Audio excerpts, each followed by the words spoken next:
I'm ace. I don't know what that means, Gus admitted. That's okay, Casey said. I'm asexual. And Gus still didn't know what to do with that. Is that good? Casey nodded.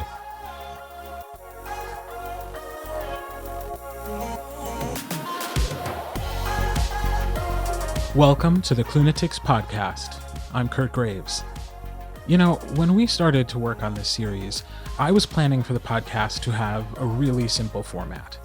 I wanted to talk with Klunatics one-on-one and learn about their lives and how TJ's work has been meaningful to them.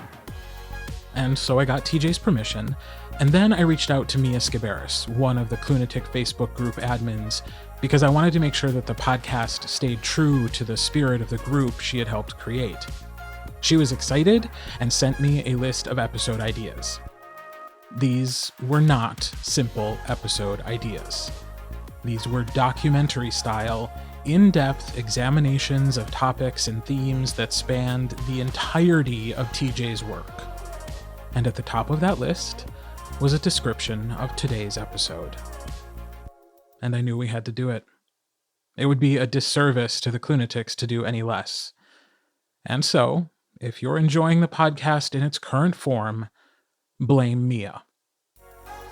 TJ is the first author I've read who identified as asexual, and his writing and the personal example he sets has been an education for me. But I was just scratching the surface, because then I got an education from the Klunatics, the very Klunatics you will hear from today. So for the most part, I'm just going to let them talk this episode, with a few notable exceptions. TJ's work is littered with references to asexuality, and so we'll be hearing excerpts from several of his audiobooks, narrated by Charlie David, Derek McLean, Michael Leslie, and even me. Episode 7, The Importance of Being Gus, which is all about asexuality.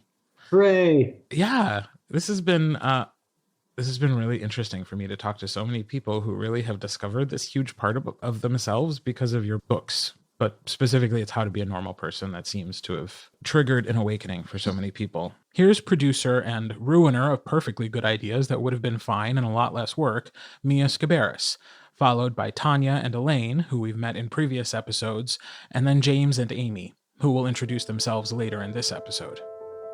I know I've talked with a couple of people about it and how it was just like this light came on for them, that all of a sudden it was like, that makes sense. That's who I am. This applies to me. This is who I am, and it's okay. When I saw the back blurb for How to Be a Normal Person, I'm like, what does that even mean? What is that? And so I looked it up, I did a little research, and it was like angels singing, like, oh, you know, this is me. I didn't know that this was a thing. Coming across How to Be a Normal Person, that made a big difference, because suddenly I was like, oh, hey, there's a word for this, you know, asexuality is a thing. And whoa. That was quite an epiphany. It was kind of a happy accident, almost. Like, I was kind of realizing asexuality within myself sort of around the same time I started reading TJ's work. So it kind of happened at the same time, reading How to Be a Normal Person, kind of discovering it within myself. Okay, so reading that book, and that's how I learned about asexuality to begin with. And from that, I learned about being aromantic, which is really more how I identify. But for me, Gus and Casey's story hit like right in the solar plexus. It was the biggest gut punch in terms of going, well, fuck, that actually makes sense. That's what's going on. That's what my story is. That's who I am. Your 2012 book, Who We Are, included an asexual character, Eddie the therapist. You'll have to forgive me, he says. I'm what you'd call asexual, so I'm not really up on the lingo of the gay culture. You didn't go into great detail about it in that book, but then in 2015, you released How to Be a Normal Person. Is this indicative of your path of discovering and accepting yourself as asexual? It is, and there was another asexual character between those two. How to Be a Normal Person came out in the fall of 2015. Lightning Struck Heart came out in the summer of 2015, and Morgan of Shadows is asexual, and he says it explicitly in that book. Simple. I'm asexual. I blinked. What? Asexual. I don't find the act of sex appealing. I'd much rather have the emotional connections I do have, not the intimate ones I do without. Hi, I'm James. I'm a student from the UK, currently living in Coventry. Morgan in Tales from Verania. I enjoy his character, but at the end, it's just kind of, it's nice that the whole asexual thing isn't a focus for him. Like, it's just kind of, it's another part of himself. Like, it's not made a big deal. It's kind of mentioned here and there when it's come up, but apart from that, it's kind of not focused on. Which again, it's nice to see. It's kind of nice to be like normalized. And writing Morgan as that character was me coming to terms with the fact that I was ace. And then once I understood that and started exploring what that meant, I knew that I needed to, or I wanted to, write a character or a book set around an entirely asexual relationship on the spectrum. And I didn't want it to be the lead character in How to Be a Normal Person. Gus, for whatever he is, for all that he is, never says at any point in a book that he is asexual. What do you identify as? Gus narrowed his eyes. What do you mean? Gay? Xander asked. Bi? Asexual? Demisexual? Gray sexual? What are you? I'm Gus, he said. That's it. My name is Cassie, and I am from Chicago. I actually identified most with Gus, and I honestly think a lot of people do, who doesn't have a label, doesn't want a label, so I won't label him. But, I, especially when I first read it, saw a lot of my own depression coping mechanisms in him. And so I felt acutely connected with him in it when I initially read it. And so, it was lovely to have Casey, but it was almost more lovely to be able to see myself in multiple characters. So when I was writing How to Be a Normal Person, I was going on a journey with Gus myself in figuring out what that could mean to me and him as a character. Hi, I'm Anne, and I live in Kentucky. I didn't read the character of Casey and say, oh, that's me. It's like looking in a mirror. He's exactly like me, because he's not. There were differences, but just the way that it was written, the way that TJ wrote the character of Casey and the way the other characters spoke about Casey made me reconsider and broaden the definition, and I sought out better sources.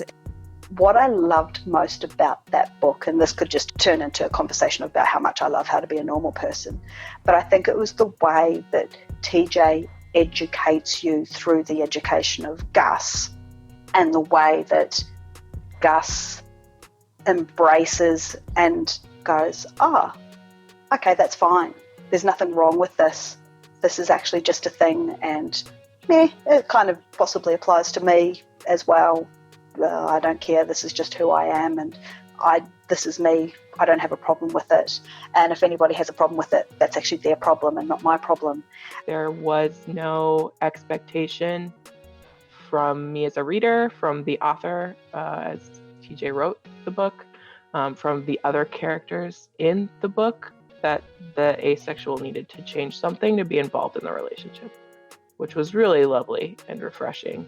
And in fact, being written from Gus' perspective more, the expectation almost falls on him to be the one who changes and accommodates. It wasn't on Casey to be any different than he was, or to put up with contact that he didn't want, or, for Gus to figure out how to make that contact okay for him because he just had to have it. It was none of that. You need to make sure he's comfortable, Betty said. Let him set the pace for anything that might happen. But don't go into this thinking anything will happen, Gus. You can't change someone else, to fit how you want them to be. I don't think you'd do something like that, but even having expectations of something unrealistic can be detrimental. But Gus thought he could change himself, and maybe that was enough. His unconditional acceptance of Casey and how he accepted everything about Casey equally. Like, he was a stoner, he wore a man bun, he was asexual, he was a hipster. All those things were kind of even to Gus in his perception. And I loved how confused he got when other characters would talk to him and try to convince him that he should care more about this, he should be more upset about this, and he was so confused by that. Like, what's the big deal? I love that. And I love how Gus just makes easy things comically complicated, because that's what's so entertaining about the book. But he also makes really difficult things that we think are really difficult and complicated to navigate just really easy. And honestly, another thing I appreciated about it really was that Casey's asexuality is almost incidental to everything else. Just like a piece of him, he's cool with it. You know, his struggle with it is over. His ex is more upset about it than he is at this point. And it's really just like, this is me. And if you want any type of relationship with me, this is how it's going to be. I'm not going to modify this part of myself for you, and I'm okay with that. So you need to be okay with it too. Well, obviously it features an asexual character. So, and that for me was a real kind of eye opener. Like, to see like part of myself represented in a book that way meant quite a lot to me. Because I know it's not the focus, because obviously the focus isn't this, like, the asexual character is the love interest rather than the protagonist. But yeah, it was really important to see that kind of side of myself represented. My name is Sam Aaron. I'm from Long Island, New York. So for me, I feel like there's not a lot of ace and arrow rep in media in general. So having like a whole book that's like, oh, this is about me, this is about people like me, it was really important. And it was nice to see an asexual person like in a relationship and living his best life. Because I'm an asexual person who would like to be in a relationship someday. I'm not currently, but I still possibly like that idea for myself, you know? Are they all, like you? Casey arched an eyebrow. Asexual? What? Gus said. No, I don't care about that. Are they all hipsters? How to Be a Normal Person was my guidebook for myself. And even though I understood technically what it meant after writing Morgan of Shadows in Lightning Struck Heart, it was basically not something that was discussed in any real extreme depth. But it could be argued that How to Be a Normal Person is all about the depth of asexuality. And that's why I wanted to write it as almost like a light post for myself so I could find my way back. So how did you learn about asexuality? Because, I mean, as much as I may have been aware of the concept, I think the first time I ever actually saw the word asexual was your Twitter account. Like, where did you find the language? How do I find the language? Google. I Google. I love Wikipedia more than most people. And I can spend hours upon hours upon hours on that website. And so whenever I have a question or there's something I don't know or want to learn about something new, I'll end up on Google, which usually leads me to Wikipedia. I believe the first time that I heard the term asexuality was in a textbook in a human sexuality class in college. And it was a one-line definition that said something like unable to experience sexual attraction or something like that. And that sort of informed my understanding of asexuality and myself for a long time. That's where I sort of started living with the definition of I'm just broken. There's just something wrong with me. I don't know what it is, but I'm just not normal. And I even at one point talked to a doctor and said, what's causing this? And she did tests and everything was normal, but she did offer some options, which I ultimately decided not to take. And so then I had this sort of guilty feeling on top of it that I'm broken, and I'm also refusing to try to be fixed. So I started feeling a lot of guilt and a lot of need to apologize. He went back to the first encyclopedia, but the entry under asexual was relatively short and didn't provide much information as to why an asexual hipster wanted to work his way up to hugging, and Gus didn't know what to do with that. For the first time in his relatively short life, Encyclopedia Britannica had failed him by not providing the information necessary to solve this most vexing of problems. So while Wikipedia probably isn't the best place to learn about being asexual, it's where I started. But then, of course, it led me to, asexuality.org or AVEN and all of them. And there's message boards. There's all these message boards with people asking questions about what it means to be asexual. Well, that's the thing as well, is like, even if you go and try and research it, you get every gamut of definitions and explanations, and you very quickly realize that actually there's no one definition for everybody. And that's what makes it really hard as an individual to try and work out, well, what does that actually mean for me? Here's Elaine, one of the Klunatic Facebook admins. I just wanted the truth. Like, what does it mean to be asexual, and what would it mean for me in particular if I was asexual? So I actually decided I'm not going to make a spur of the moment decision on this. I took 2 years to research this and read up on all the different kinds of attraction, the different levels, asexual, demisexual, that sort of thing, gray sexual. And in the end, I make myself step back and go, based on the evidence, it definitely clearly points to my being on the asexual spectrum. I did get a better understanding of the term a few years after that. I sought out a better explanation or a better definition, and I was still coming across very strict definitions that in order to be asexual, you have to not enjoy sexual contact ever, and you have to be repulsed by sex. And those I didn't fit into that box. I couldn't check all those boxes, so I sort of set that label aside and said, well, that's not me. So even though I, by that point, did sort of understand it as a valid sexuality for some people, it didn't apply to me because I couldn't check all the boxes. So I just went back to my, I'm broken, something's wrong with me, but I'm not going to fix it place. And that's where I was when I found TJ's book. He had tried to research asexuality later into the night, but it might have intimidated him a little, given how much contradictory information there seemed to be. All he could really figure out was that there was no one way to be asexual, and that answered absolutely none of the questions he had.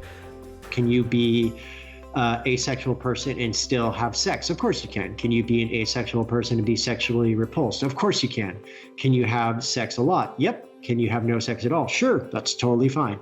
It's something that I feel more comfortable in my skin under the umbrella term than I have at any other point in my life.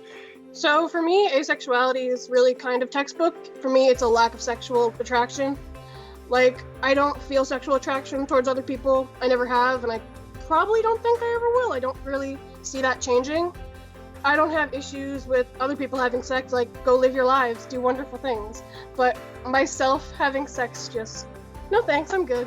Asexuality to me is just kind of a lack of desire to want to do anything kind of sexual. It can range from not wanting sex itself to not wanting any kind of like physical kind of contact in kind of any way, really. I don't enjoy imagery of physical intimacy. Like, people kiss too intensely on a TV show and I'm uncomfortable. Like, it's like, ugh, too in my face. I don't like it in movies. I like no porn. Like, I just don't, it's uncomfortable for me. So for me, asexuality means that, I pretty much don't ever look at someone and feel sexual attraction to them or even think of them in a sexual way. I mean, I know that sexual attraction exists because society has taught me that it exists. That society has sort of taught me that there's a sort of lens through which most people view things, and see, okay, that's sexually attractive, and I just don't have that lens. It took me a long while to figure it out, why I didn't feel the way everyone else seemed to feel about sex. It doesn't do a whole lot for me, to be honest. I thought maybe it was women, so I switched to men, but it wasn't all that much better. It was mechanical almost. I was going through the motions, but it wasn't really doing anything for me. I could get off, but I didn't care about it. I thought maybe there was something wrong with me, until I figured it out, and then it was like a big, fat, asexual ray of sunshine fell over me, and it was glorious. But it felt better when I figured out that I wasn't weird, and that it was okay to not want sex like everyone else. But I like touching, and I like kissing most of the time, and I can be there for a partner should the situation arise. Sometimes I'll even jerk off, and I'm told I give really awesome hugs. He waggled his eyebrows unfairly. And, obviously there's subsets of asexuality, like there's subsets of every kind of asexuality that there is. And I, though, am comfortable with the label of asexual, and that's just something that I've chosen for myself. Being ace means that I do feel a clear difference between romantic attraction and sexual attraction, since I feel romantic attraction. And so I actually identify as being demisexual, where I only feel sexual attraction if I'm already, emotionally bonded with somebody. I'm sitting here looking at my soundboard, and there's like different faders, and you realize that like sexuality has so many different faders, because Exactly. you can be on the gay side, the straight side, you can land anywhere in between. And that's the thing, even in asexuality, you've got that fader as well in terms of, no sex, or, there's everything in between as well. And there, when you think about, there's grey sexual and demisexual and pansexual, and then there's the romanticism fader. Like, are you aromantic? Are you the type of person who always has to be in a romantic relationship? Like, there's so many different faders. I don't even know if I have romantic attraction yet. Who knows? I don't want a partner. I'm still finding my way on the spectrum, and as also being aromantic as well. I have no desire for a partner, and realizing that there are other people out there who are like that and have fulfilling lives without a partner, and that's okay. I had understood that I was not looking for similar things in life as a lot of the people that I was around, especially at that school. And after that, it was just, I don't want to date. I don't really want to date. I don't enjoy it. It's not fun. It's always work for me. Like, it's just always difficult. Hi, I'm Amy from Big Fork, Montana. So for me, having a relationship that has sex in it, it's not important to me. I definitely am not repulsed or averse or anything, but it just has it's not important in my relationships with people. And being aromantic, I don't even really enjoy that close of a relationship with people where you say, oh, I'm in love, or I love this person so much I want to spend the rest of my life with them. No, thank you. Maybe Casey doesn't even want to date me. He's asexual. He doesn't like that sort of thing. Bertha frowned. Now you're generalizing, and that's not fair. Sex and romance don't always have to go hand in hand, Gustavo. And there's a difference between being asexual and aromantic. Asexuals experience little to no sexual attraction. Aromantics experience little to no romantic attraction. They're not the same, and you can be one without the other. Or both. Or neither. Two very big things changed for me when I found TJ's book. The first thing is that it broadened my understanding of what asexuality is and could be. I didn't see the need for that strict, rigid checklist that I had in my head. I realized that it could be as complicated and varied as people are, and that the label doesn't exist to define me by shoving me into this tiny little box that I don't fit into, but it can be a means of expressing something about myself. And that was a big paradigm shift for me. And the second thing that it did for me was it made me realize that I can stop apologizing. Even if it confuses or inconveniences someone else, I don't need to feel guilty, and I'm not broken. The magical thing about How to Be a Normal Person for me wasn't necessarily that it told me what asexuality was, but it was really the first book that I read with an asexual main character, where asexuality wasn't a problem to solve or a barrier to overcome or an interesting plot point to prolong the sexual tension. TJ's work hasn't just taught people about themselves, but he's helped to facilitate conversations and foster acceptance within families. One of the most touching letters that I've ever received, or one of the most touching emails that I've ever received, was from a straight dad whose asexual daughter, his 16-year-old asexual daughter, came out as asexual. He didn't understand what that meant, so she gave him How to Be a Normal Person to read. And he read that and wrote to me saying how much it helped him understand where his daughter was coming from. And that was ridiculous. I was floored. I teared up. I was just in shock that something like that happened. When I found this book and started talking about these characters and how great they were, my husband and my kid both decided we need to read this one. And my kid desperately wanted to voice Gus. So we did it as a read aloud, and they were Gus, and it was amazing. And it did open up a lot of great conversations. I had never actually spoken about that topic with my kid, and so that was the first time it had come up that I was asexual. And they reacted very much as Gus would, like, okay, no big deal. I think it helped my husband a lot, because as someone who is not asexual, who is in a relationship with someone who is, I think he took some blame for that too. I think it was, in the back of his mind, from messages from the outside world, it seemed as if it was about him not being good enough or handsome enough or good enough at sex or whatever it was. And I think seeing their relationship helped him understand that it's not about you. It's not about anything that you do or don't do. It's about me and how I am. And so that was really helpful too. It was kind of healing. You don't care that I'm asexual? Gus frowned. Of course I don't. Why would I? Casey's smile widened. Exactly, man. And it's the same for me. I don't want you to be a normal person, okay?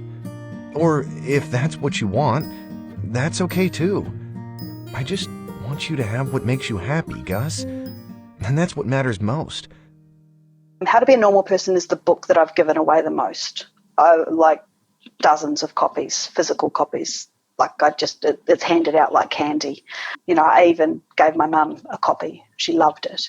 And it's been really good for starting conversations with people who then read it, because they're like, I didn't know this was a thing. Here's Janice from our last episode expanding on the education she's received from reading TJ's books and how it's affected her own family. That was the beginning of my journey in learning so much more about asexuality, yes, and demisexuality, and so much more. I had a limited vocabulary prior to reading, particularly TJ's books. His representation is brilliant, and so you get to learn about these things, and it was very personal for me, because when I read How to Be a Normal Person, I had a daughter who was in her 20s, had never had a partner, had told us that she wasn't interested in dating until she finished uni, and she's always been a very happy, joyous girl, very social, and I thought, I wonder if she's asexual. And I wouldn't have known to think that because I didn't have access to all of this. So I read How to Be a Normal Person when it first came out, and I immediately bought copies for several of my friends who had kids in various stages of coming out or thinking about who and what they were. And I gave it to my daughter. She adored it, but she didn't talk to me about the asexuality. So I thought, okay, let's see, that might not be where we're at.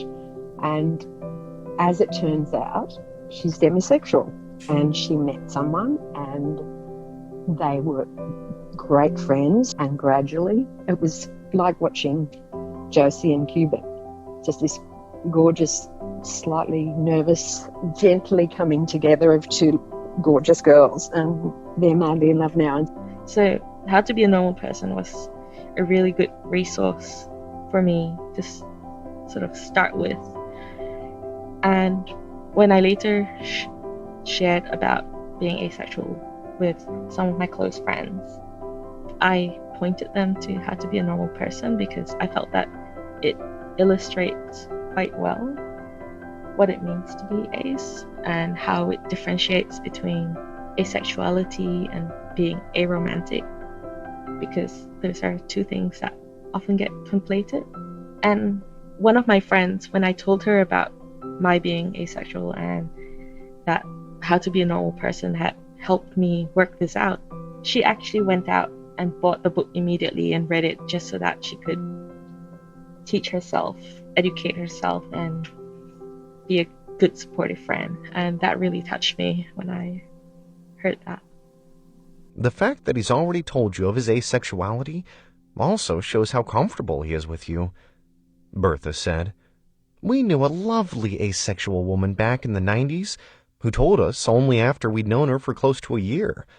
It's not a secret, nor is it meant to be, but it shows a sign of trust and comfort to be told. Gus was quiet for a moment. Then, he gives really good hugs. Did the positive response to How to Be a Normal Person encourage you to have future characters identify on the asexuality spectrum? Absolutely, absolutely. The fact that it was well received gave me courage to include more asexual characters in books, which is why the book In the Lives of Puppets, the main character, Victor, he is biracial. He is a person with autism, but he is also asexual. And that is explicitly discussed in the book. Kelly from Heart Song is asexual. That is discussed explicitly in the book. We made it work. It's not that I'm repulsed by sex or anything. It's just not everything to me. There's more to us than physical intimacy. Or there was. It was a really nice surprise because we have Kelly and Green Creek, and he says, especially in like Heart Song, he says such perfect ace things that are just like, there you go, hitting me like that. And it's really the same thing for Casey. He just says these little things that I'm just like, oh, you get it. You understand that. And it's kind of one of the best feelings in the world to have someone in a book understand the little nuances about you that people who aren't ace really might not understand. You don't need sex to be in love with someone. But then how else do you show that you're in love? Josie looked up at the sky. The stars were bright. Because you can look at the person and just know there's someone special. That you would do anything to see them smile. Sex is good for a lot of people, but not for others. Just because they feel that way doesn't mean they don't love like everyone else. When I first read the character of Josie in How to Be a Movie Star, I cried. Not only because he is such a wonderful person who has overcome so much adversity in his life, but because it was so wonderful to see someone like me, a demisexual person, depicted so respectfully and accurately in a book. So often in fiction, especially romantic fiction, on the rare occasions that people on the asexual spectrum are depicted, they tend to be treated as people who are in some way lacking. So in these books, sexual attraction and sex drive are often conflated, and ace characters well, they're generally depicted as people whose sex drive is broken, and that is their defining characteristic. Also, in such books, demisexual characters are often so-called cured by having sex with their one true love. But in How to Be a Movie Star, none of these things apply to Josie. Yes, he's demisexual, and it is an important part of how he behaves, how his relationships form. But his sexuality isn't the be-all and end-all of who he is. I need to get a girlfriend, Chris said with a sigh. I'm tired of seeing naked people I don't want to have sex with. That sounds like too much work, Tanner said. That's because you're aro. You don't want a girlfriend. Maybe you should just learn to be happy with yourself. Being aromantic doesn't have anything to do with that. Tanner is my boy. He makes me very happy. And I remember when I read that line, that's because you're aro, I went, woohoo! Because it made me so happy. I literally woohooed. There's not a lot of that kind of representation out there, and it was just so awesome to come across it in a book and by an author that I love. Using words like asexual or bisexual, pansexual, the more we use them, the more power that will have. Because there are going to be people who don't know what asexual means. And if they can learn along with a narrative, then that's all I could ask for. That's all I could ever want. And I think the more you talk about it, the more normal it actually becomes for the people around you, and the better educated they are about what it is. Because, you know, sex and sexuality is such a big thing in society, and trying to define where you are on that spectrum. I think everybody constantly is trying to define where they are on that spectrum, because as you age, things change as well. So I think it's one of those things that, for me, it was like getting a name to it made it so much easier to understand. I don't want to come across as preaching, because there's going to be topics that I'm writing about that I should not be preaching about.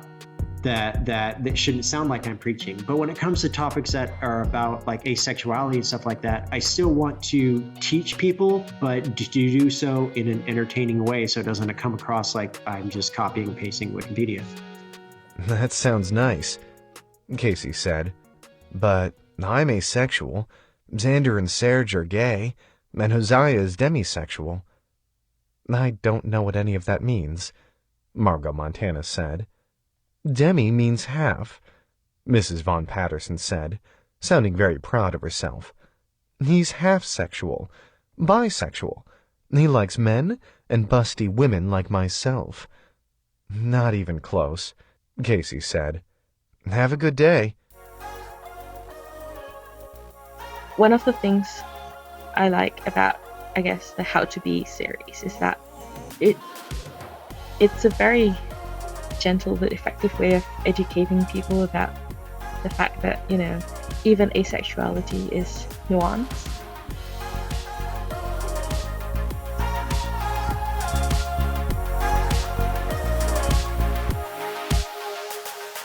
The Klunatics podcast is produced by Susannah Frigo, Louis Garcia, Angela Noll Mohn, Sita Rajasingham, Mia Sciberras, John Steiger, and me. This episode was written by Susannah Frigo. Make sure you're following the Klunatics podcast on social media. Join our Facebook group and find us on Instagram and Twitter using @KlunaticsPod. Special thanks to Charlie David, Derek McLean, Michael Leslie, and to our season sponsor, Chelsea Verzweivelt. If you like what you heard, please take a moment to rate and review the podcast on Apple Podcasts or wherever you're listening to this episode. Word of mouth is still the best advertising, so please tell a friend or post about the show on social media. If you want to support the podcast with a financial contribution, hit the donate button at Klunaticspodcast.com. Anything we collect from now until July 1st, 2020 will be donated to the Trevor Project. Additional information about the podcast, including episode transcripts and the Clune Speak Don't Be a Dictionary, is also available at Klunaticspodcast.com. You can find out more about me and my work at kurtreads.com. That's KIRTREADS.com. All music and sound effects heard in this episode are licensed by Storyblocks Audio.